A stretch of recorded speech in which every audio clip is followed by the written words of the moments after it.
ছাত্রীরা, আজকে আমরা তাপ সঞ্চালন চ্যাপ্টারটা শুরু করব। তোমাদের কিছু সিলেবাস কমানো হয়েছে কাউন্সিল থেকে, সেই সিলেবাস নিশ্চয়ই তোমরা পাবে। বিভিন্ন সাবজেক্ট টিচাররা নিশ্চয়ই তোমাদের গ্রুপে পোস্ট করবেন। আমিও ফিজিক্সের অংশটা তোমাদের পোস্ট করব, বা ইতিমধ্যে হয়তো তোমরা পেয়েও গেছো। সেখানে কিন্তু ক্যালোরিমেট্রি অর্থাৎ ক্যালোরিমিতি, আর তারপরের যে চ্যাপ্টার আমরা যতদূর পড়েছিলাম তরলের কঠিনের প্রসারণ, তরলের প্রসারণ, গ্যাসের প্রসারণ, তারপরেই ছিল ক্যালোরিমিতি। ক্যালোরিমিতিটা গোটাটাই বাদ পড়েছে, এবং তারপরের যে অংশটা অর্থাৎ তারপরে চ্যাপ্টারটার নাম ছিল অবস্থার পরিবর্তন, সেখানে বেশ কিছুটা অংশ বাদ গেছে। কিন্তু আমি সেই বাদ অংশটা ঠিক ভালোভাবে একদম স্টাডি করে তারপর তোমাদের অবস্থার পরিবর্তন চ্যাপ্টারে যেটুকু অংশ রয়েছে নিশ্চয়ই আমি সেটা পড়াবো পরের কোনো ক্লাসে। আজকে আমরা তাই তাপ সঞ্চালন পড়ছি। তাপ সঞ্চালনেরও খুব ছোট্ট একটা অংশ বাদ গেছে, সেটা একদম শেষের দিকে, তাই আমরা তাপ সঞ্চালন শুরু করছি। তাপ সঞ্চালন কথাটা শুনেই, হিট ট্রান্সফার, এটা শুনেই আমরা বুঝতে পারছি যে তাপের সঞ্চালন বা এক জায়গা থেকে আরেক জায়গায় প্রবাহ ঘটছে। অর্থাৎ তাপ হচ্ছে এক প্রকার শক্তি, যেটা আমরা প্রথম থেকে পড়ে আসছি, এবং সেই তাপের বহিঃপ্রকাশ উষ্ণতা, সেটাও আমরা শিখেছি। এখন যখনই আমরা বেশি উষ্ণ বস্তু আর কম উষ্ণ বস্তুকে একে অপরের সংস্পর্শে রাখবো, তখনই কি হবে, একটা তাপের প্রবাহ ঘটবে। এখানে বেশি উষ্ণ থেকে কম উষ্ণতে তাপের প্রবাহটা হচ্ছে।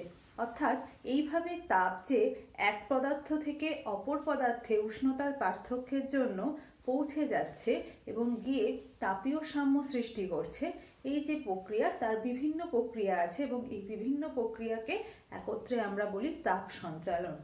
এখন এই তাপ সঞ্চালনের একটা একটা সুন্দর বাস্তব উদাহরণ দিয়ে আমরা বিভিন্ন পদ্ধতিকে সহজেই ব্যাপারটাকে আমরা আনতে পারি চোখের সামনে। যেমন ধরো, আমরা হয়তো এখনো অনেকের বাড়িতে রয়েছে আমাদের যে লণ্ঠন ছিল, যেটা আমরা চলতি ভাষায় লণ্ঠন বলতাম, আসলে ওটা কাঁচ চিমনি, একটা কাঁচ চিমনি ল্যাম্প বলা যেতে পারে। সেরকম একটা কাঁচ চিমনি ল্যাম্প, সেটা কাঁচের চিমনি বসানো একটা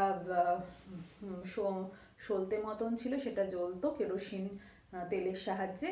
তাহলে কি হতো, আমরা লোডশেডিং হলেই আমরা সেটা জ্বালাতাম এবং দেখতাম যে কিছুক্ষণের মধ্যেই, কিন্তু জ্বালানোর কিছুক্ষণের মধ্যেই কাঁচটা এবং ওই যে তেল রাখার অংশটা অর্থাৎ পাত্রটা, সেটা কিন্তু ধীরে ধীরে উত্তপ্ত হচ্ছে, বেশ গরম হয়ে গেছে, হাত দেওয়া যাচ্ছে না। আর একটা কাঁচের যে চিমনির যে মাথা, সেখান থেকেও কিন্তু একটা তাপের একটা হলকা বেরোচ্ছে, বা তাপের একটা গরম হাওয়া বেরোতে আমরা দেখেছি। হাত দিলে আমাদের কিন্তু গরম লাগতো। আরও একটা জিনিস দেখেছি, যে খুব কাছাকাছি বসে যদি পড়াশোনা করতাম, তখন কিন্তু আমরা লক্ষ্য করেছি যে একটা তাপীয় অনুভূতি খুব কাছাকাছি থাকার জন্য কিন্তু আমাদের হতো। তাহলে এই যে তিনটে পদ্ধতি, অর্থাৎ দেহটা গরম হওয়া লণ্ঠনটার বা ল্যাম্পটার, আর উপরতল থেকে একটা গরম হাওয়া বেরোনো, আর কাছাকাছি অঞ্চলে যারা রয়েছে বসে, তাদের কিন্তু একটা গরম অনুভূত হওয়া, এই পুরো বিষয়টাই কিন্তু তাপের সঞ্চালনের জন্য ঘটতো। তাহলে প্রথম যে অংশটা হলো দেহ গরম হওয়া, অর্থাৎ কাঁচের পাত্র বা কাঁচের চিমনিটা এই যে গরম হয়ে যাচ্ছে, তাহলে তার মানে কি, ওই কঠিন পদার্থের মধ্যে দিয়ে কিন্তু তাপ এক জায়গা থেকে আরেক জায়গায় সঞ্চালিত হচ্ছে। তাহলে কঠিনের মধ্যে দিয়ে তাপের এই সঞ্চালনের নাম হচ্ছে পরিবহন। তাহলে এইখানে পরিবহনের মাধ্যমে ওই কাঁচের লণ্ঠনের যে চিমনি এবং কাঁচের দেহটা উত্তপ্ত হচ্ছে। 2 নম্বর হচ্ছে, ওই চিমনির মাথা দিয়ে অর্থাৎ ফাঁকা অংশটা দিয়ে যে গরম হাওয়া বেরোচ্ছে, সেটা কি, সেটা আসলে পরিচলন পদ্ধতি। সেটা আমরা আরো ডিটেলসে পরে পড়বো। সেখানে আমরা দেখতে পাচ্ছি যে ওখানে হাওয়াটা গরম হয়ে গিয়ে কি হচ্ছে, ওপর দিয়ে গরম হয়ে হালকা হচ্ছে, আয়তন বৃদ্ধি পাচ্ছে এবং ওপরে উঠে গিয়ে সে কিন্তু নির্গত হচ্ছে। তাহলে এটা হচ্ছে পরিচলন পদ্ধতি, যেখানে পরিচলন পদ্ধতিতে আমরা দেখব তরল পদার্থ এবং গ্যাসীয় পদার্থের মধ্যে এই পরিচলন পদ্ধতিতে তাপের সঞ্চালন ঘটে। আর লাস্ট হচ্ছে 3 নম্বর, আমরা যখন আশেপাশে বসে থাকছি ওই ল্যাম্পটার, তখন কিন্তু একটা হালকা গরম অনুভূত হচ্ছে, যেখানে কিন্তু আমরা বুঝতে পারছি যে একটা কিছু গরম বা একটা উৎস, তাপের উৎস কিন্তু কাছাকাছি রয়েছে। তাহলে এই যে পদ্ধতি যেখানে তাপ এইভাবে চারিদিকে ছড়িয়ে পড়ছে, তার নাম আমরা শিখেছি বিকিরণ, অর্থাৎ বিকিরণ পদ্ধতি। তাহলে এই তিনটে পদ্ধতিতেই কিন্তু তাপ সবসময় উষ্ণ অঞ্চল থেকে কম উষ্ণ অঞ্চল বা শীতল অংশে কিন্তু সঞ্চালিত হয়। ঠিক আছে, এবারে এই তিনটে অংশের বিভিন্ন বৈশিষ্ট্যগুলো আমরা পরপর পড়ব। তার আগে আমরা তাপ সঞ্চালনের যদি সংজ্ঞাটাকে খুব ভালোভাবে বলতে চাই, তাহলে এটাই বলবো, কোনো উষ্ণ বেশি উষ্ণ স্থান থেকে কম উষ্ণ স্থানে তাপের সঞ্চালনের তাপের প্রবাহের যে প্রক্রিয়া, তাদেরকেই বলা হচ্ছে তাপ সঞ্চালন। তাহলে অবশ্যই আমাদের এই ডিফারেন্সটা বলতে হবে যে বেশি উষ্ণ থেকে কম উষ্ণতে কিন্তু তাপের প্রবাহটা ঘটছে। এইবার আমরা দেখব এই যে তিনটে পদ্ধতি পড়লাম, এদের বৈশিষ্ট্যগুলো কি কি, অর্থাৎ কিভাবে তাপের পরিবহনটা ঘটছে। তাহলে দেখো, 1 নম্বর পরিবহনে আমরা দেখব, পরিবহনে আমরা প্রথমেই যেটা পেয়েছি, এটা কিন্তু কঠিন পদার্থের মধ্যে দিয়ে তাপের পরিবহনটা ঘটছে। অর্থাৎ একটা কোনো ধরো রান্নার জন্য একটা কোনো পাত্র বসিয়েছি গ্যাসের ওপর, সে কিন্তু ধীরে ধীরে তলদেশ থেকে ওপর দেশে গরম হচ্ছে এবং সেই জন্যই আমরা রান্না বান্না করতে পারছি। বা একটা লোহার দণ্ডকে আমি আগুনে ধরলাম বা উত্তপ্ত করলাম, তাহলে এক প্রান্ত থেকে অপর প্রান্তের তাপের এই যে সঞ্চালন, সেটা কিন্তু কঠিনের মধ্যে দিয়ে যে তাপের সঞ্চালন, সেটা কিন্তু পরিবহন পদ্ধতি। তাহলে পরিবহন পদ্ধতিতে মাধ্যমটা কেমন হবে? কঠিন হবে। ঠিক আছে, 2 নম্বর হচ্ছে, যখন এই কঠিনের মধ্যে দিয়ে তাপের সঞ্চালন ঘটবে, তখন কিন্তু কঠিনের অণুগুলো একে অপরের স্থান থেকে সরে যাবে না, অর্থাৎ তারা যেরকম অবস্থায় রয়েছে, অর্থাৎ মাধ্যমের যে অণুগুলো, তারা কিন্তু স্থান পরিবর্তন করবে না। তাহলে এটা আমরা মনে রাখবো যে মাধ্যমের অণুগুলো স্থান পরিবর্তন করে না। কেন করে না সেটা আমরা একটু পরেই আলোচনা করব। তার মানে যখনই তাপ সঞ্চালিত হবে, মাধ্যমের কণাগুলো যেখানে অবস্থিত সেখানেই থাকবে, শুধুমাত্র তাদের মধ্যে কিছু একটা আলাদা ফিচার্স বা আলাদা বিষয় আমরা লক্ষ্য করব, ঘটনা ঘটবে, কিন্তু স্থান পরিবর্তন কিন্তু করবে না। ঠিক আছে, সি হচ্ছে 3 নম্বর বৈশিষ্ট্য, আমরা বলতে পারি যে যখন এই মাধ্যমের মধ্যে দিয়ে যখন এক জায়গা থেকে আর এক জায়গায় তাপের পরিবহন ঘটবে, তখন কিন্তু এই পদ্ধতিটা ভীষণ স্লো হবে, অর্থাৎ আমরা সঙ্গে সঙ্গে কয়েক সেকেন্ডের মধ্যে পুরো বিষয়টাকে গরম হতে কিন্তু দেখব না। তার মানে কি, এই পরিবহন পদ্ধতিতে তাপ সঞ্চালনের যে বেগ, সেটা কিন্তু খুবই কম, সেটা একটু সময় সাপেক্ষ, তাহলে বেগটা কিন্তু কম। এরপর যে বৈশিষ্ট্যটা আমরা মনে রাখবো, সেটা হচ্ছে এই যে আমরা বললাম তাপ সঞ্চালনের যে ধরন, স্থান পরিবর্তন করবে না, তাহলে কি ঘটনাটা ঘটবে?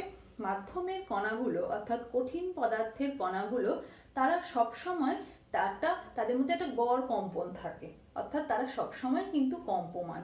তাহলে যখনই সেই অণুগুলো তাপ শক্তি গ্রহণ করবে, তাদের এই কম্পন কিন্তু বেড়ে যাবে, অর্থাৎ তাদের গতিশক্তি বৃদ্ধি পাবে, এবং গতিশক্তি বৃদ্ধি পেয়ে তাদের কিন্তু কম্পন যখনই বাড়বে, তখন তারা কিন্তু কম্পিত হতে গিয়ে পাশের অণুকে ধাক্কা দেবে, এবং পাশের অণুও ঠিক একইভাবে কম্পন বাড়বে, গতিশক্তি বাড়বে, এবং এইভাবে একটার পর একটা কিন্তু তাপ শক্তি কি হবে, এক জায়গা থেকে আরেক জায়গায় ছড়িয়ে পড়বে, কিন্তু মাধ্যমের কণাগুলো একই জায়গায় স্থির থাকবে। তাহলে এখানে কিন্তু একটা গতিশক্তি তাপ শক্তিতে রূপান্তরিত হচ্ছে, এটা আমরা মনে রাখবো।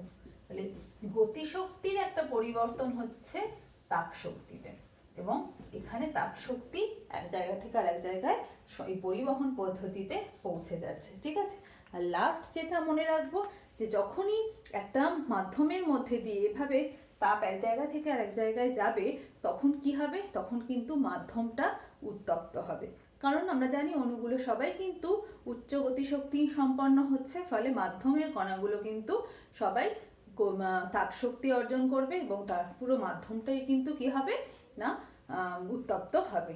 নেক্সট হচ্ছে পরিচলন পদ্ধতি।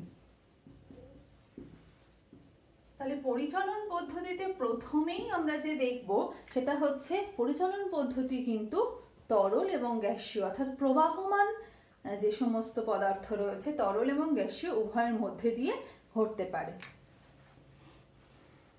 তরল এবং গ্যাসীয়। এবারে অনেকেরই প্রশ্ন হবে যে আন্টি আমরা কঠিনের মধ্যে দিয়ে পরিচলন কেন পাবো না? তার উত্তর তোমরা নিজেরাই কয়েকটা বৈশিষ্ট্য জানার পর দিতে পারবে। 2 নম্বর হচ্ছে যেটা হচ্ছে যখনই তরল এবং গ্যাসীয় পদার্থের মধ্যে দিয়ে তাপের সঞ্চালন ঘটবে বেশি উষ্ণ থেকে কম উষ্ণ স্থানে, তখন কি হবে? মাধ্যমের কণাগুলো তারা কিন্তু স্থান পরিবর্তন করবে এবং তারাই যেন তাপটাকে বয়ে নিয়ে যাবে বেশি উষ্ণ থেকে কম উষ্ণ স্থানে। ফলে কি হবে?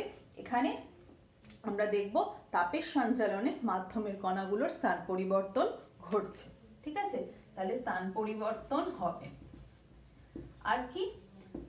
আর হচ্ছে এর বেগটা ঠিক একই রকম, পরিবহনেও যেমন সময় সাপেক্ষ, একটু সময় নিয়ে তাপের সঞ্চালন ঘটবে, পরিচলন পদ্ধতিতেও কিন্তু সময় নিয়ে তাপের সঞ্চালন ঘটবে, অর্থাৎ এরও কিন্তু বেগ কম। এরপর গতিশীলে আমরা যেমন এইটা পেয়েছিলাম যে ধরনটা কেমন হবে, অর্থাৎ এখানে কিন্তু সবসময় উত্তপ্ত স্থান থেকে শীতল স্থানে অণুগুলো চলে যাবে। অর্থাৎ একটা তরল পদার্থে যদি উত্তপ্ত করি তাহলে সেই তরল পদার্থটার অণুগুলো উত্তপ্ত হয়ে আয়তন বৃদ্ধি পাবে এবং তারা কিন্তু উপরের দিকে যাবে, আবার উপরের ঠান্ডা এবং শীতল অণুগুলো ভারী বলে নিচের দিকে আসবে। তাহলে এইভাবে কিন্তু একটা স্রোত সৃষ্টি হবে। আর লাস্ট হচ্ছে যে মাধ্যমটা, আমরা জানি জলকে উত্তপ্ত করলে জল গরম হয়, গ্যাসীয় পদার্থকে উত্তপ্ত করলে গ্যাসটা গরম হয়, তার মানে মাধ্যমটাও কিন্তু উত্তপ্ত হবে। আর লাস্ট হচ্ছে আমরা দেখছি বিকিরণ পদ্ধতি। সেই পদ্ধতিতে আচ্ছা এখানে একটা কথা আমার বলা হয়নি, এই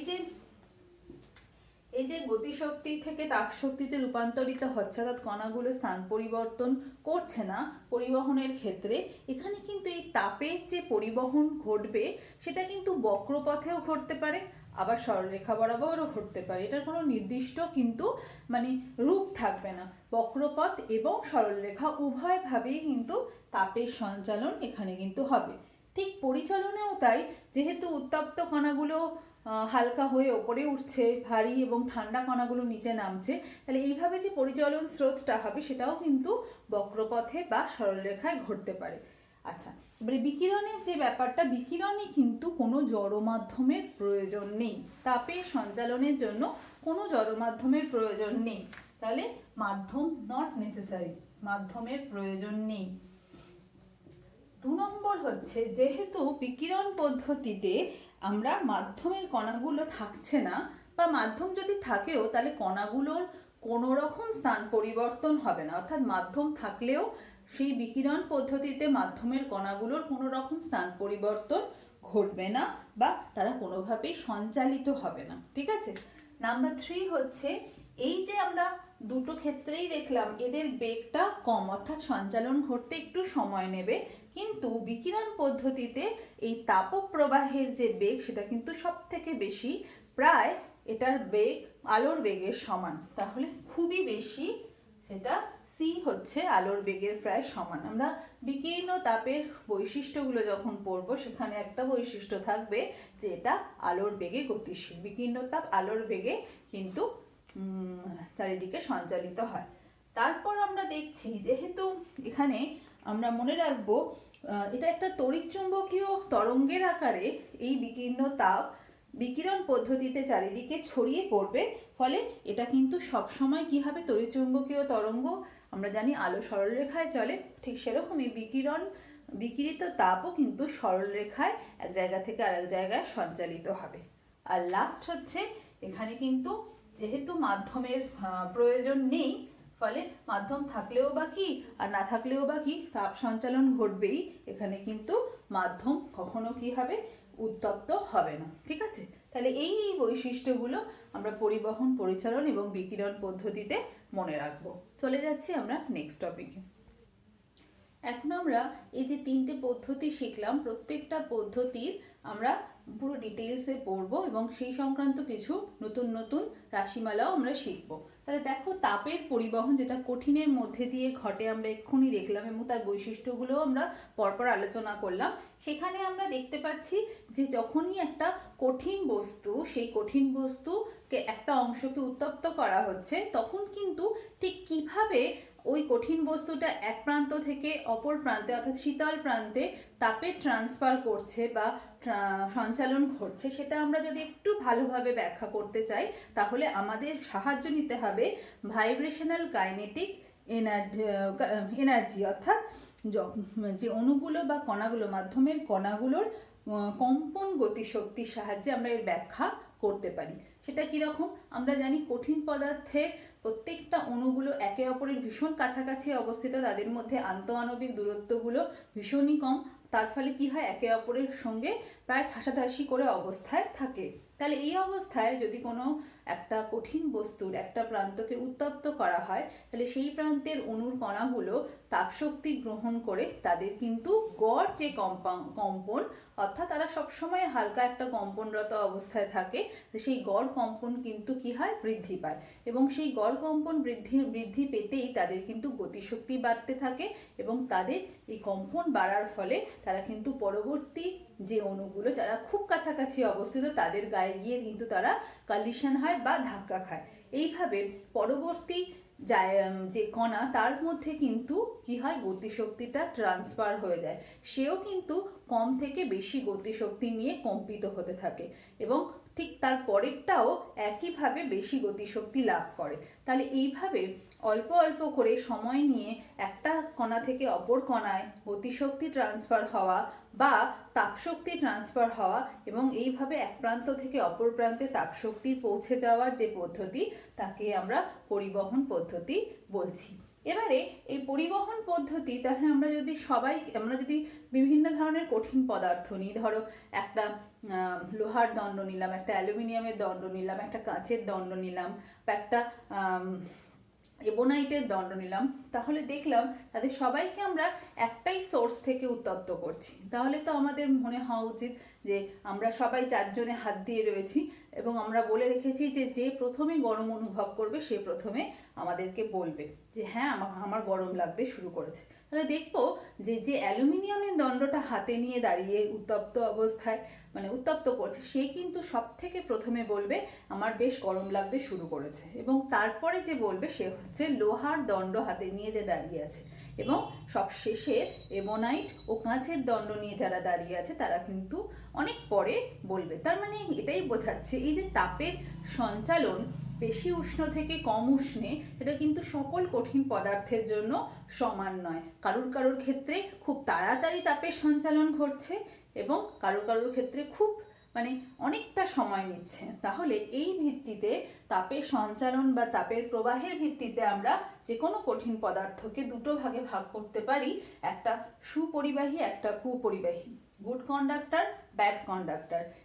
এদের মাঝামাঝিও একটা পদার্থ আছে যেটা আমরা ক্লাস 12-এ পড়বো বা ক্লাস 10-এ তোমরা একটু পড়েছিলে, অর্ধ পরিবাহী, সেটা প্রসঙ্গ এখন আর তুলব না। তাহলে এখন আমরা দেখছি সুপরিবাহী বা গুড কন্ডাক্টর কারা।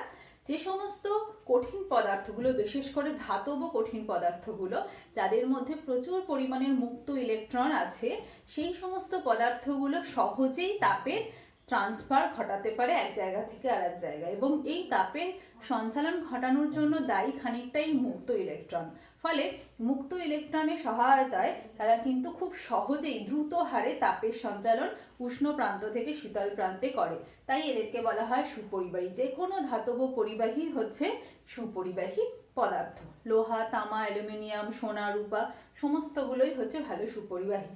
আর আমরা জানি সব থেকে ভালো তাপের সুপরিবাহী হচ্ছে কি, রূপা। এটা আমরা সবাই কিন্তু শিখেছি। আচ্ছা, কুপরিবাহী কি? যারা কিন্তু তাপের সঞ্চালন প্রায় ঘটেই না, তাপের সঞ্চালন যদি ঘটেও, অর্থাৎ তাপ এক জায়গা থেকে আরেক জায়গায় প্রবাহিত হলেও খুবই মানে অনেক সময় নিয়ে খুব অল্প হারে তাপে কিন্তু এক জায়গা থেকে আরেক জায়গায় পরিবাহিত হয়, সেই ধরনের পদার্থগুলোকে বলা হয় কুপরিবাহী পদার্থ। তারা কি হয়? তারা হচ্ছে কাঁচ, কাঠ, কাগজ, এই ধরনের পদার্থগুলো, কর্ক, এরা সবাই প্রায় তাপের কুপরিবাহী। এরা খুবই কম হারে তাপ কিন্তু সঞ্চালিত প্রায় করেই না, কিন্তু তাও যদি অনেকক্ষণ ধরে উত্তপ্ত করা হয় খুব অল্প তাপের একটা অনুভব আমরা পেতে পারি। তাহলে এই সুপরিবাহী আর কুপরিবাহী পদার্থের মধ্যে পার্থক্য যদি বলতে হয়, যে আমরা তাপের পরিবহন দিয়ে সহজেই বলতে পারি। আরেকটা যেটা আমরা এখন শিখব, যে সুপরিবাহী পদার্থের মধ্যে দিয়ে এই যে তাপের সঞ্চালন ঘটছে, এই সঞ্চালনটাকে আমরা কিভাবে পরিমাপযোগ্য করতে পারি। অর্থাৎ এই যে আমি বলে দিলাম যে রূপোর তাপের তাপ ভেরি গুড কন্ডাক্টর রূপো, তাহলে কেন আমি এ কথা বললাম? কোন একটা রাশিমালা যেটা রূপোর বেশি আছে অন্যদের কম আছে, তাহলে সেটাই আমরা শিখব। সেটা কি না, তাপ পরিবহনের তার জন্য আগে আমাদের দুটো অবস্থা সম্পর্কে জানতে হবে। একটা হচ্ছে স্থিরাবস্থা আর একটা হচ্ছে স্থিতাবস্থা। স্থিরাবস্থা বা এবং স্থিতপূর্ব অবস্থা, স্টেডি স্টেট, আর একটা হচ্ছে ভেরিয়েবল স্টেট। তাহলে এটাই আমরা পড়ব। তাপ পরিবহনের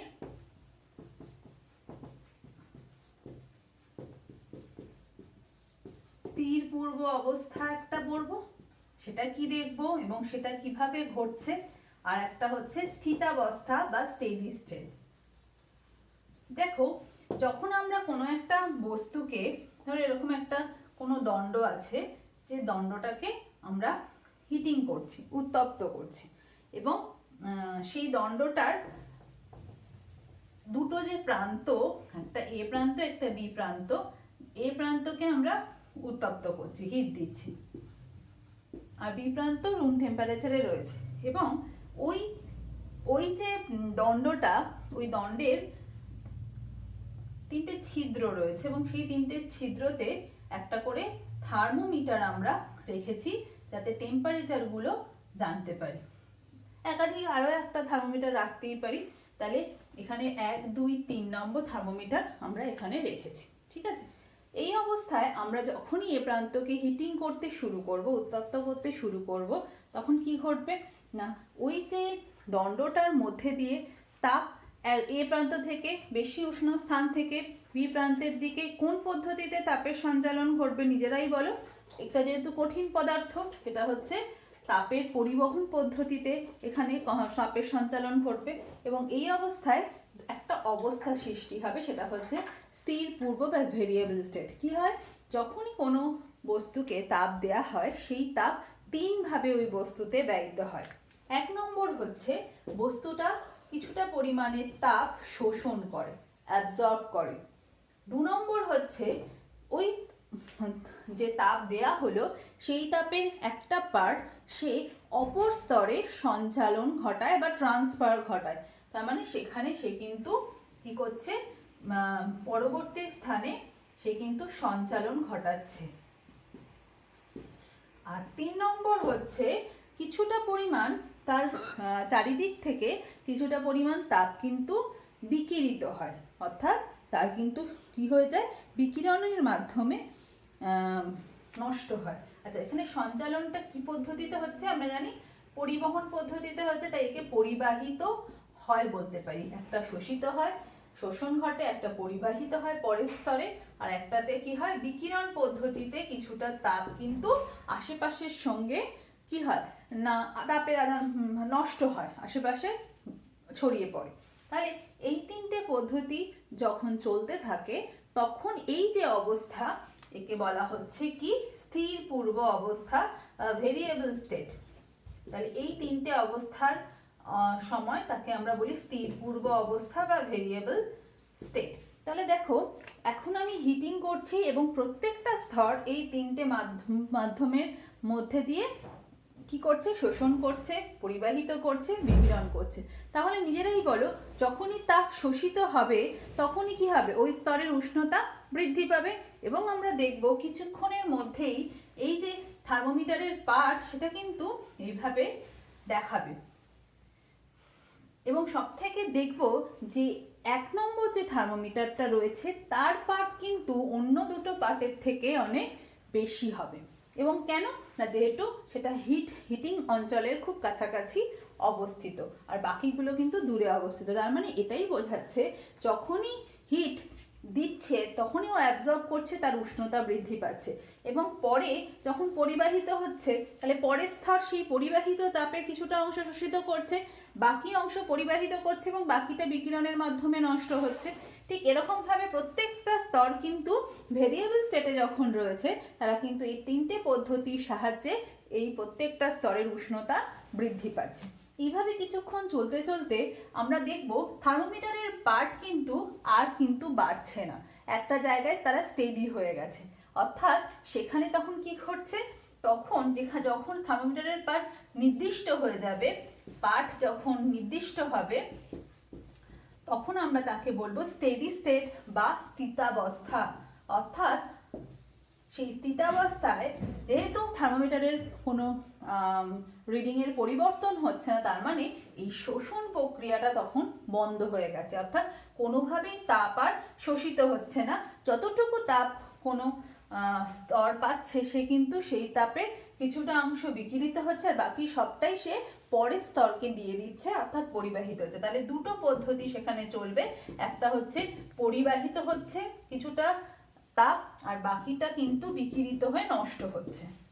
ঠিক আছে, তাহলে এই দুটো পদ্ধতি যখন চলবে তখন কিন্তু আর ওই স্তরগুলোর কোনো পরিবর্তন ঘটছে না। কি পরিবর্তন ঘটছে না, না কোনো স্থিতাবস্থার কোনো পরিবর্তন, কোনো উষ্ণতার কোনো পরিবর্তন ঘটছে না, উষ্ণতা কিন্তু একই দেখাচ্ছে। এবং উষ্ণতাগুলোকে যদি আমরা একটা সরলরেখা দিয়ে যুক্ত করি আমরা এরকম একটা সরলরেখা পাবো। অর্থাৎ কি হচ্ছে, যত আমি এ প্রান্ত থেকে বি প্রান্তের দিকে যাচ্ছি তত কিন্তু উষ্ণতাটার গ্রাফটা নিচের দিকে নামছে। তার মানে যত দূরত্ব বাড়ছে উৎস থেকে, তাপীয় উৎস থেকে, তত কিন্তু স্তরের উষ্ণতা কমছে। তার মানে এই স্তরের উষ্ণতা এখন আমরা যদি আলোচনা করি যে এই যেহেতু শোষণ হচ্ছে না, তাহলে স্তরের উষ্ণতা যত উৎসের কাছে তত বেশি। কারণ কি, সেখানে বেশি তাপ শোষিত হয়েছে না অন্য কিছু। এই স্তরের উষ্ণতাটা নির্ভর করবে উষ্ণতার নতির ওপর। অর্থাৎ যত দূরত্ব বাড়বে তত উষ্ণতা কমবে, যত দূরত্ব কমবে তত উষ্ণতা কিন্তু বাড়বে। তাহলে এটা চলো আমরা খুব ভালোভাবে ডিটেলসে আলোচনা করব উষ্ণতার নতি দিয়ে। ছাত্রীরা, আমরা যেটা আলোচনা করছিলাম যে স্থিতাবস্থায় পৌঁছে গিয়ে দণ্ডটার মধ্যে কি হলো না, পরিবাহিত অবস্থা, তাপ পরিবাহিত হচ্ছে একটা স্তর থেকে অপর স্তরে আর বিকিরণ তো আশেপাশ থেকে বিকিরণ তো ঘটছেই। কিন্তু আমরা দেখব যে ওই যেটা বললাম যে এই উষ্ণতাটাও সব জায়গায় কিন্তু একই না। সেই উষ্ণতাটা আমরা এই স্থিতাবস্থায় যে ঘটনাগুলো ঘটতে দেখবো সেটা হচ্ছে কোনো একটা স্থানের উষ্ণতা কিন্তু সেখানে কি হয়ে যাচ্ছে, ধ্রুবক হচ্ছে। ধ্রুবক, কনস্ট্যান্ট উষ্ণতা যে কোনো স্তরের, আমি পার্টিকুলার একটা জায়গার উষ্ণতা কিন্তু দেখবো ধ্রুবক। অর্থাৎ এই যে টেম্পারেচার মাপার জন্য আমরা থার্মোমিটারটা ব্যবহার করছি তার উষ্ণতা কিন্তু আমাদের কি দেখাচ্ছে, ধ্রুবক দেখাচ্ছে। 2 নম্বর হচ্ছে এই যে উষ্ণতাটা ধ্রুবক দেখাচ্ছে, এই উষ্ণতাটা কিন্তু কখনোই কি করবে না, সময় নির্ভর নয়। মানে আমরা ভাববো যে 5 মিনিট পরে হয়তো উষ্ণতাটা পরিবর্তিত হয়ে যাবে, সেরকম কিন্তু ঘটবে না। অর্থাৎ এটা সময়ের উপর ডিপেন্ড কখনোই করবে না, সময় নির্ভর কিন্তু নয়। 3 নম্বর হচ্ছে যেহেতু এটা সময় নির্ভর নয়, তাহলে ঠিক কোন বিষয়ের উপর এটা নির্ভরশীলতা রয়েছে, সেটা হচ্ছে দূরত্বের উপর। কিরকম দূরত্ব না, উষ্ণ প্রান্ত থেকে কতটা দূরত্বে স্তরটা রয়েছে সেই দূরত্বের ওপর কিন্তু তার সেই স্তরটার উষ্ণতা নির্ভর করছে। এবং আমরা পরে দেখব, যেটা আমরা উষ্ণতার নতি পড়তে গিয়ে দেখব, যে যত উষ্ণ প্রান্ত থেকে দূরে স্তরটা অবস্থিত হবে তত কিন্তু তার উষ্ণতা কম হবে, যত উষ্ণ প্রান্ত থেকে কাছে অবস্থিত হবে তার উষ্ণতা কিন্তু বেশি হবে। তাহলে এই যে উষ্ণ প্রান্ত থেকে দূরত্বের উপর কিন্তু নির্ভর করছে। আর 4 নম্বর আমরা মনে রাখবো যে এই স্থিতাবস্থায় বিকিরণটাকে যদি বাদ দিই, যদি আমি ওই বস্তুটাকে একটা ভালো করে তাপের কুপরিবাহী পদার্থ দিয়ে ঢেকে দিই, তাহলে বিকিরণ পদ্ধতিটাও বাদ চলে যাচ্ছে। তাহলে আমরা মনে রাখবো যে স্থিতাবস্থায় কি হচ্ছে, শুধুমাত্র পরিবহন পদ্ধতিতে তাপের সঞ্চালন ঘটছে। তাহলে এখানে শুধু পরিবহন পদ্ধতি আমরা লক্ষ্য করব, ঠিক আছে। তাহলে এখন আমরা যদি স্থির পূর্ব অবস্থা আর স্থিতাবস্থার পার্থক্যটা বিচার করি, তাহলে কি বলতে পারি পার্থক্য? 1 নম্বর পার্থক্য হচ্ছে না, স্থির পূর্ব অবস্থায় প্রত্যেকটা স্তরের উষ্ণতা ধীরে ধীরে বৃদ্ধি পায়। তাহলে স্থির পূর্ব অবস্থায় বৃদ্ধি পাবে আর এখানে উষ্ণতা একই থাকবে। কোথায়? স্টেডি স্টেট অবস্থায় বা স্থির অবস্থায়। 2 নম্বর হচ্ছে আমরা দেখব প্রতিটি অংশের উষ্ণতার এই প্রতিটি অংশ কি হয় না, তাপ কিছুটা তাপ শোষণ করে। তাহলে তাপের শোষণ কিন্তু ঘটছে, এখানে তাপের কিন্তু শোষণ হচ্ছে না, এখানে তাপের শোষণ কিন্তু হচ্ছে না। 3 নম্বর আমরা যদি বৈশিষ্ট্যটা আলোচনা করি, যে এখানে কিন্তু যত সময় যাবে, যত মানে স্থির পূর্ব অবস্থার কথা বলছি, যত কিন্তু এর কি উষ্ণতা ধীরে ধীরে বৃদ্ধি পাবে, অর্থাৎ স্তরগুলো যত যত তাপ অ্যাবজর্ব করবে তত উষ্ণতা বৃদ্ধি পাবে, তত কিন্তু তাপক্ষয়ও কিন্তু সময়ের সঙ্গে সঙ্গে বিকিরণ পদ্ধতিতে বাড়বে। কিন্তু এখানে বিকিরণ পদ্ধতিতে তাপক্ষয় কিন্তু বাড়ছে না, যেহেতু কোনো তাপের শোষণ ঘটছে না। তাহলে ওখানে তাপক্ষয় বাড়বে, এখানে কিন্তু তাপক্ষয় বৃদ্ধি পাবে না।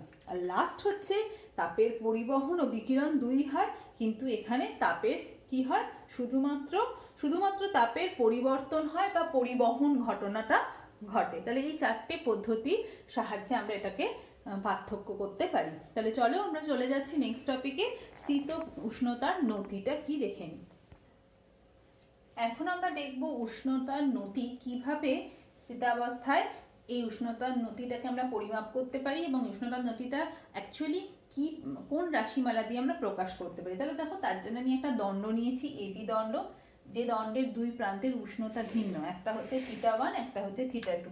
যেখানে θ1 গ্রেটার দেন θ2, বুঝতেই পারছি এটা উষ্ণ প্রান্ত, আর বি প্রান্তটা হচ্ছে কম উষ্ণ প্রান্ত বা শীতল প্রান্ত, এবং এখানে তাপের প্রবাহ ঘটছে এইভাবে। আর এই যে দণ্ডটা সেটা এক্স পরিমাণ লম্বা বা চওড়া আমরা বলতে পারি। আর এই দণ্ডের যে প্রস্থচ্ছেদ বা ক্ষেত্রফল সেটাকে আমরা ক্যাপিটাল এ বা স্মল এ ধরে নিতে পারি, ঠিক আছে। এখন দেখো কি ঘটনা ঘটছে, আমরা বলছি যে যখনই প্রথমেই তাপ উত্তপ্ত, যেহেতু θ1 টু θ2 উত্তপ্ত হচ্ছে, এই যেহেতু θ1টা স্থির উষ্ণতা, অর্থাৎ একে যখন উত্তপ্ত করা হচ্ছে তখন স্থির পূর্ব অবস্থায় এর মধ্যে দিয়ে প্রত্যেকটা অংশের উষ্ণতা বৃদ্ধি পাবে, যেহেতু শোষণ, বিকিরণ এবং সঞ্চালন বা পরিবহন চলবে।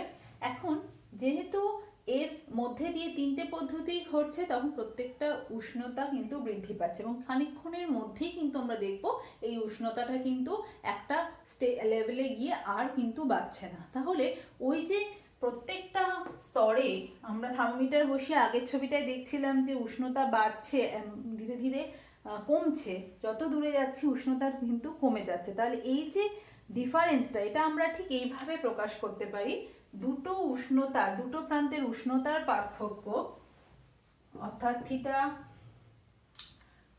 θ1 যেহেতু বেশি, θ1 minus θ2 divided by x. X হচ্ছে অর্থাৎ এই এবি প্রান্তে উষ্ণতার যে এই যে বিষয়টা, এটাকে আমরা উষ্ণতার নতি বলতে পারি। এই এবি দণ্ডের উষ্ণতার নতি কি, θ1 মাইনাস θ2 বাই এক্স। কিন্তু আমরা যখন একটা বড় দণ্ড নেব এবং তার পার্টিকুলার একটা প্রান্তের, ধরো কোনো একটা স্তরের আমি উষ্ণতার নতি যদি নির্ণয় করতে চাই, তাহলে সেই স্তরে আমাকে দেখতে হবে উষ্ণতার পার্থক্যটা কত। ধরা যাক যেহেতু খুব ক্ষুদ্র স্তরটা, দুটো স্তরটা যেহেতু পাতলা, তাহলে দুই প্রান্তের উষ্ণতার যে পার্থক্য সেটা খুবই ক্ষুদ্র হবে, সেটাকে আমরা ডি থিটা বলতে পারি। এবং তার যে দূরত্ব, ওই স্তর দুটোর যে মধ্যবর্তী দূরত্বটা, পাতলা স্তর, তার যে বেধ বা চওড়া যেটা, সে যতটা চওড়া সেটাও খুব ক্ষুদ্র হবে, সেটাকে আমরা ডিএক্স বলতে পারি।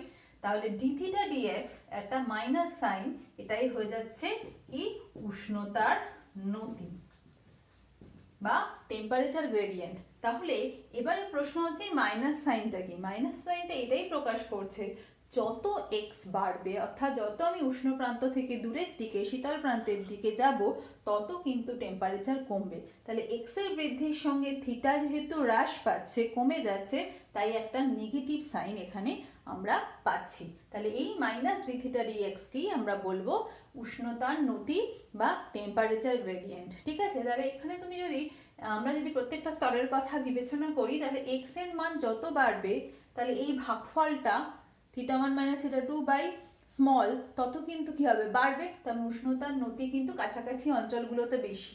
আর এক্স এর মান যত আমি উল্টো বললাম, এক্স এর মান যত বৃদ্ধি পাবে তত এই ভাগফলটা কমবে, ফলে কিন্তু উষ্ণতার যত দূরে যাবে তত কিন্তু উষ্ণতার নতি কমছে। যত এক্স এর মান ক্ষুদ্র হবে তত ভাগফলটা বৃহৎ এবং উষ্ণতার নতি বৃদ্ধি পাচ্ছে। ঠিক আছে, এখন আমরা দেখব যে এই যে পরিবহন ঘটছে স্থিরাবস্থায়, তাহলে এই স্থিতাবস্থায় বা স্টেডি স্টেট অংশে এই পরিবহনটা কোন কোন বিষয়ের উপর নির্ভর করছে। প্রথমেই এই যে তাপের প্রবাহ ঘটছে এক অঞ্চল থেকে অপর অংশে, তাপ ধরা যাক যে কিউ পরিমাণ তাপ এখানে প্রবাহিত হচ্ছে, যে কিউ পরিমাণ তাপ এই প্রান্ত থেকে বি প্রান্তের দিকে যাচ্ছে, এবং এ হচ্ছে তার প্রস্থচ্ছেদ, এক্স হচ্ছে চওড়া, কতটা চওড়া, আর টি সময় ধরে ঘটনাটা ঘটছে। তাহলে আমরা দেখতে পারি যে এই দুই প্রান্তের উষ্ণতার পার্থক্য থাকার জন্য এই যে তাপের পরিবহন কোন কোন বিষয়ের উপর নির্ভর করে। এক নম্বর হচ্ছে এই তাপের পরিবহন ক্ষেত্রফলের সঙ্গে সমানুপাতিক। ক্ষেত্রফলটা আমরা এ ধরেছি, তার মানে যত বেশি সারফেসটা বেশি হবে, যেখানে আমরা উত্তপ্ত করছি, সেই সারফেসটা যত বেশি হবে তত কিন্তু তাপের প্রবাহটা বৃদ্ধি পাবে। ঠিক আছে, তাপ এক জায়গা থেকে আরেক জায়গায় খুব দ্রুত হারে যেতে পারবে। 2 নম্বর হচ্ছে এই উষ্ণতার যে পার্থক্য, অর্থাৎ উষ্ণ প্রান্ত আর শীতল প্রান্তের মধ্যে যে টেম্পারেচার ডিফারেন্স, সেটা যদি বৃদ্ধি পায় তাহলে তাপের প্রবাহও কিন্তু বৃদ্ধি পাবে। ধরো এটা 100 ডিগ্রি, এটা 0 ডিগ্রি, ঠিক আছে, তাহলে 100 হচ্ছে তাদের পার্থক্য, আর এটাকে আমি 200 ডিগ্রি, এটাকে 0 ডিগ্রি করলাম, তাহলে যখনই 200 হয়ে যাবে তাহলে কিন্তু আরো বেশি তাপ এক প্রান্ত থেকে অপর প্রান্তে সঞ্চালিত হবে।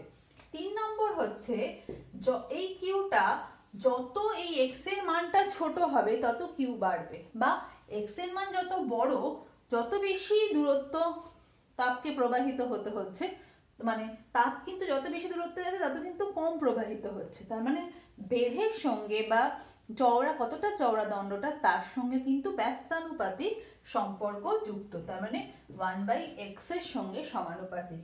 আর 4 নম্বর হচ্ছে এই কিউটা যত বেশি সময় ধরে আমি তাপের সঞ্চালন ঘটাবো তত বেশি তাপ প্রবাহিত হবে, অর্থাৎ সময়ের সঙ্গে সমানুপাতিক সম্পর্ক যুক্ত। তাহলে এখন এই চারটেকে যদি আমরা ভেদের নিয়ম অনুযায়ী যুক্ত করে দিই, তাহলে আমরা কি লিখতে পারি, প্রবাহিত তাপ Q proportional to A into θ1 minus θ2 into T divided by X। ঠিক আছে, তাহলে এই যে বিষয়টা, আমরা সমানুপাতিক চিহ্নটা যদি তুলতে হয় আমাদের একটা ধ্রুবক গুণ করতে হয়, সুতরাং আমরা লিখতে পারি Q is equal to, সেই ধ্রুবকটার নাম আমরা দিলাম K, A into θ1 minus θ2 T by X, যেখানে K কি, K হচ্ছে একটা ধ্রুবক এবং এই K কে আমরা বলছি তাপ পরিবাহিতাঙ্ক বা থার্মাল কন্ডাক্টিভিটি। ঠিক আছে, তাহলে এখন আমরা K এর নতুন নাম জানলাম, সেই কেটাকে বলা হচ্ছে, কে হচ্ছে তাপ পরিবাহিতাঙ্ক বা থার্মাল কন্ডাক্টিভিটি। এবং এই কে রাশিমালা যদি আমরা এখান থেকে বার করতে চাই, দেখো Q into X by A θ1 minus θ2 by T। তাহলে এখান থেকে আমরা কে এর সংজ্ঞা জানবো এবং কে এর এককগুলো আমরা শিখবো, আর কি কে এর মাত্রাও আমরা শিখবো। তাহলে প্রথমেই আমরা সংজ্ঞাটা জেনে নিই। সংজ্ঞা, একটা নতুন যখন রাশি আমরা পেলাম তার সংজ্ঞা কি আমরা দেখে নিই। তাহলে সংজ্ঞা পেতে গেলে আমাদের যেটা করতে হবে সেটা হচ্ছে x is equal to 1 ধরতে হবে, a is equal to 1, θ1 minus θ2 is equal to 1, t is equal to 1। তাহলে k is equal to কি হয়ে যাবে, মানগুলো বসালে কিউ। তাহলে আমরা এভাবে বলতে পারি এক্স হচ্ছে কতটা লম্বা বা কতটা চওড়া। তাহলে আমরা বলতে পারি একক বেধযুক্ত একক একক বেধযুক্ত এবং একক প্রস্থচ্ছেদযুক্ত কোনো দণ্ডের দুই প্রান্তের উষ্ণতার পার্থক্য যদি একক হয়, তাহলে একক সময়ে লম্বভাবে যতটুকু তাপ পরিবাহিত হবে সেই পরিমাণটাকে বলা হচ্ছে কি, তাপ পরিবাহিতাঙ্ক। আবারও বলছি, একক বেধযুক্ত ও একক প্রস্থচ্ছেদযুক্ত কোনো দণ্ডের দুই প্রান্তের উষ্ণতার পার্থক্য যদি একক হয়, তাহলে একক সময়ে যতটুকু তাপ প্রবাহিত হবে তাকেই বলা হচ্ছে কি, তাপ পরিবাহিতাঙ্ক। এবার তাপ পরিবাহিতাঙ্কের যদি আমরা মাত্রাটা বিচার করি, তাহলে নিজেরাই বলো এর মাত্রাটা কি হবে। কিউ মানে হচ্ছে কি, কিছুটা পরিমাণ কৃতকার্য। কৃতকার্য মানেই হচ্ছে বল ইন্টু সরণ।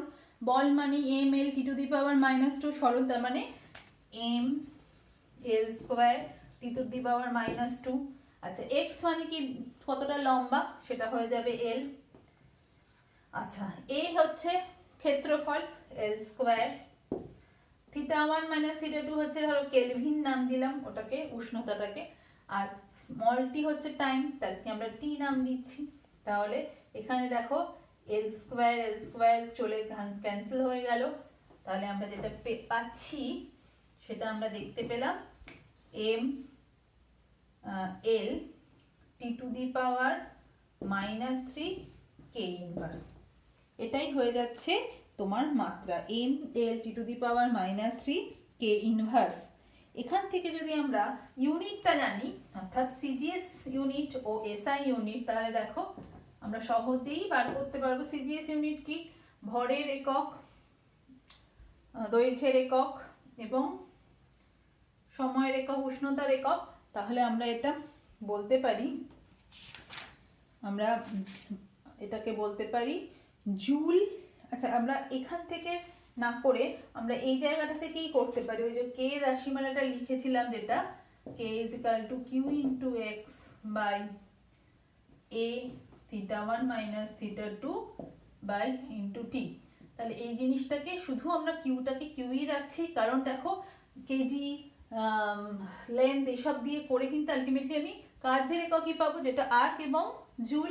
তাহলে এখান থেকে আমরা এখানে যেটা করব, Q into X to the power -1, কারণ এটা মানে X square, theta to the power -1 T to the power -1। তাহলে এটাকে যদি আমরা ট্রান্সফার করি সিজিএস ইউনিটে, তাহলে কিউ হচ্ছে কৃতকার্য, তাকে আমরা calorie into centimetre inverse, degree centigrade inverse আর সেকেন্ড ইনভার্স। এটাই হয়ে যাচ্ছে সিজিএস ইউনিট। এসআই ইউনিট কি হবে, joule into metre inverse, kelvin inverse, second inverse. এবার দেখো ক্যালোরি বাই সেকেন্ড, কৃতকার্য একক সময়ে কৃতকার্যকে আমরা কি বলি, জুল পার সেকেন্ডকে আমরা বলি watt.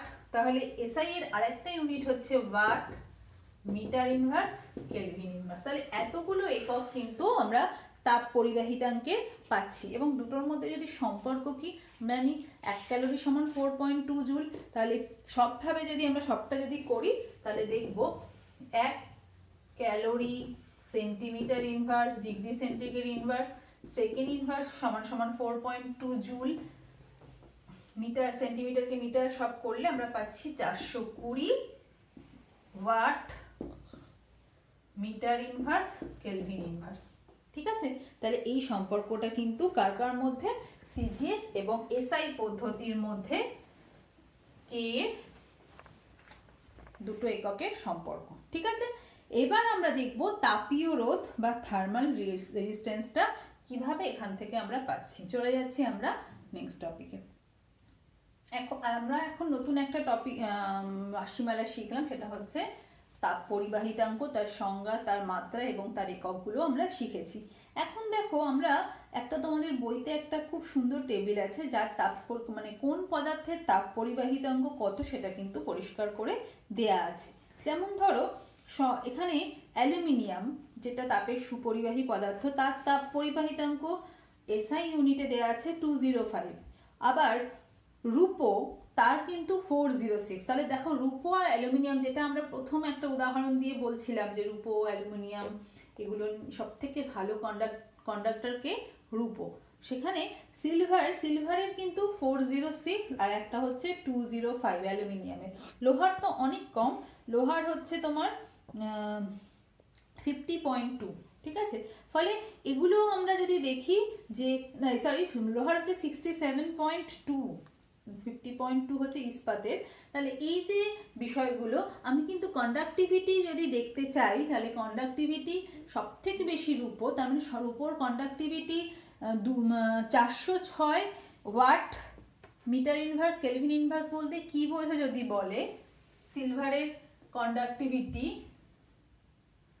406 watt metre inverse kelvin inverse বলতে কি বোঝো যদি বলে জিজ্ঞেস করতে, আমরা বলবো যে রূপোর তৈরি কোনো দণ্ডের 1 মিটার দণ্ডের দুই প্রান্তের উষ্ণতার পার্থক্য যদি 1 কেলভিন হয়, তাহলে 1 সেকেন্ড সময়ে রূপোর মধ্যে দিয়ে কি হবে না 1 সেকেন্ড সময় রূপোর মধ্যে দিয়ে 406 জুল তাপ প্রবাহিত হবে। তাহলে এইভাবে আমাদের কিন্তু ভাবতে হচ্ছে, সেখানে 1 সেকেন্ড সময় লোহার মধ্যে দিয়ে হচ্ছে 67.2, অ্যালুমিনিয়ামের মধ্যে দিয়ে হচ্ছে 205 জুল। তাহলে বুঝতেই পারছি সব থেকে 1 সেকেন্ড সময় সব থেকে বেশি তাপ কিন্তু রূপোর মধ্যে দিয়ে প্রবাহিত হচ্ছে। তাহলে আমরা কম্প্যারিজন কিন্তু এই কন্ডাক্টিভিটি, থার্মাল কন্ডাক্টিভিটির সংজ্ঞা থেকে খুব সহজেই কিন্তু বিভিন্ন ধাতুগুলোর মধ্যে আমরা তুলনা করতে পারি।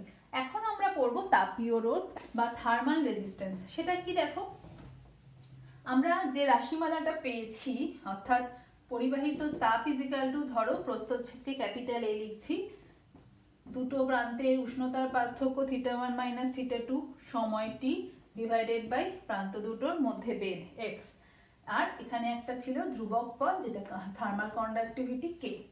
তাহলে এখন আমি যদি এই টিটাকে এইদিকে আনি তাহলে আমরা কি পেয়ে যাচ্ছি, q by T is equal to ka θ1 - θ2 by x। q by T মানে একক সময়ে কতটা তাপ প্রবাহিত হচ্ছে, তাহলে একক সময়ে কতটা তাপ প্রবাহিত হয় তাকে বলা হয় তাপ প্রবাহ মাত্রা, তাকে আমরা I দিয়ে ডিনোট করতে পারি, স্মল i বা ক্যাপিটাল I।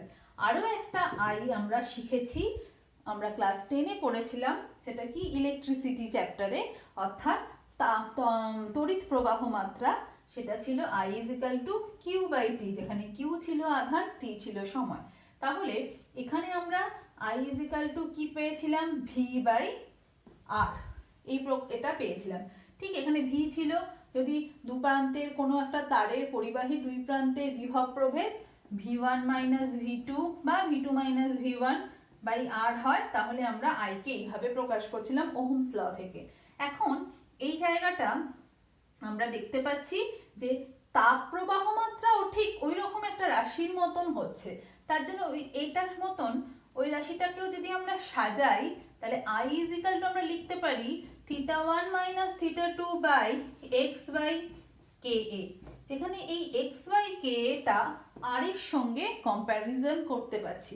এখানে আমরা কি জানি, তড়িৎ কেন প্রবাহিত হয়, দুই প্রান্তের বিভব প্রভেদের জন্য। কোনো একটা পরিবাহী দুই প্রান্তের বিভব প্রভেদ থাকলে তবেই কিন্তু উচ্চ বিভব থেকে নিম্ন বিভবে তড়িতের প্রবাহ ঘটে। ঠিক সেরকম ভাবে দুই প্রান্তের মধ্যে উষ্ণতার পার্থক্য থাকলেই কিন্তু উচ্চ উষ্ণতা বা মানে উষ্ণ অংশ থেকে কিন্তু শীতল অংশে তাপের প্রবাহ ঘটে। তাহলে একই বিষয় হচ্ছে ওপরের দুটো, একটা হচ্ছে বিভবের পার্থক্য, একটা হচ্ছে তাপের পার্থক্য, আর কি নিচেরটা হচ্ছে রোধ, যে ধর্মের জন্য পরিবাহীর মধ্যে তড়িৎ প্রবাহ মাত্রা বাধা হয়। আর এখানেও তাই x বাই কে, এক্ষুনি আমরা কে দেখলাম তাপ পরিবাহিতাঙ্ক, তাহলে 1 বাই কে হচ্ছে ঠিক উল্টো, তাপ পরিবাহিতাঙ্ক মানে তাপ প্রবাহকে বাধা দিচ্ছে, তার মানে এই x বাই কে এই বিষয়টা হচ্ছে তাপীয় রোধ।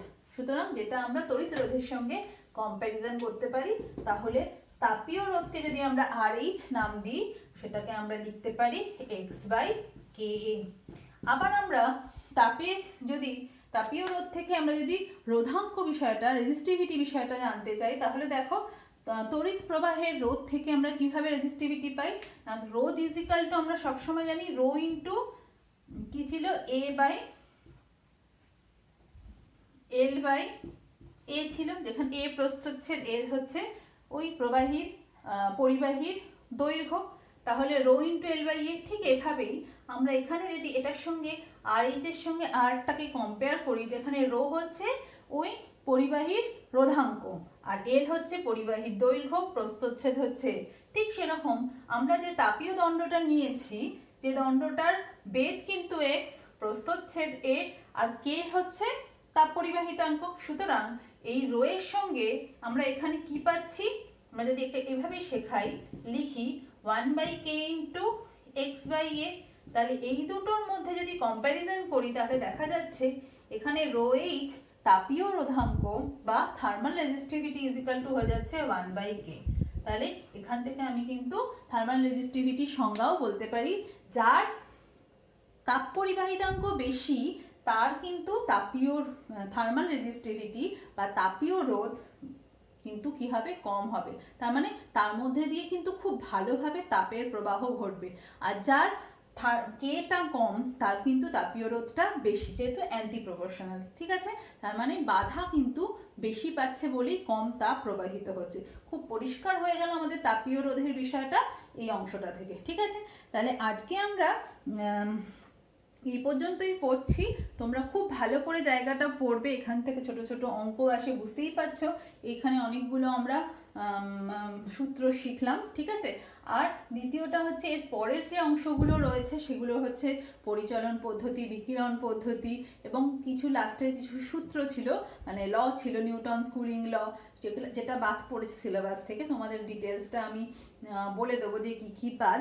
আর দ্বিতীয় হচ্ছে এই যে পরিবাহী, এই যে যেটা শিখলাম পরিবাহিতাঙ্ক, যখন দুটো পাতকে আমরা সিরিজ এবং প্যারালালে রাখবো তখন এই পরিবাহিতাঙ্কগুলো একে অপরের সঙ্গে কিভাবে সম্পর্কযুক্ত হবে সেটাও আমরা নেক্সট ক্লাসে পড়বো। ঠিক আছে, তোমরা খুব ভালোভাবে জায়গাটা পড়বে, বইটা পড়বে। যেখানে অসুবিধা মনে হচ্ছে আমাকে কিন্তু তোমরা পরিষ্কারভাবে জায়গাটাকে জিজ্ঞেস করবে। তোমরা সবাই ভালো থেকো। আজকে আমরা এই পর্যন্তই ভিডিওটা শেষ করলাম।